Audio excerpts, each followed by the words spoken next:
এই মেজারমেন্টে পায়েস টানলে আপনার পায়েস কোনোদিনও নষ্ট হবে না। তো পায়েসের A to Z ভিডিও নিয়ে এলাম। হ্যালো এভরিওয়ান, আসসালামু আলাইকুম। আশা করি সবাই ভালো আছে।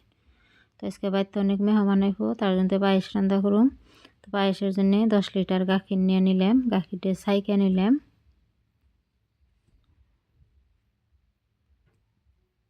গাখিরটা ছাইকে চুলায় বহাই দিলাম। বহাই যে গাখিরটা গরম হয়ে গেলে 12টা এলাচ দিয়ে দিলাম আর 4 চামচের 1 চা চামচ নিমখ দিয়ে দিলাম।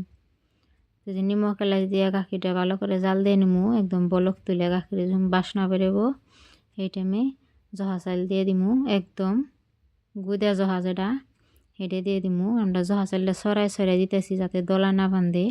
জহা চাল দিলাম 900 গ্রাম। তো জহা চালটা আমরা ধুই নে ভালো ছাপা তেনার মধ্যে নিয়ে ডলে ডলে মুছে দিই। তো চালটা ফুটে গেলে চিনি দিয়ে দিলাম 1300 গ্রাম। আপনারা রান্নার পছন্দ অনুযায়ী চিনি দিয়ে দিয়ে হারবেন। তো আমার পায়েস হয়ে গেছে। এর মধ্যে কাজু কিশমিশ অ্যাড করা হয়েছে, কিন্তু ভিডিওটা করা হয় নাকি। তো যে পায়েস রান্না হয়ে গেছে। ভিডিওটা ভালো লাগলে লাইক শেয়ার কমেন্ট করবেন।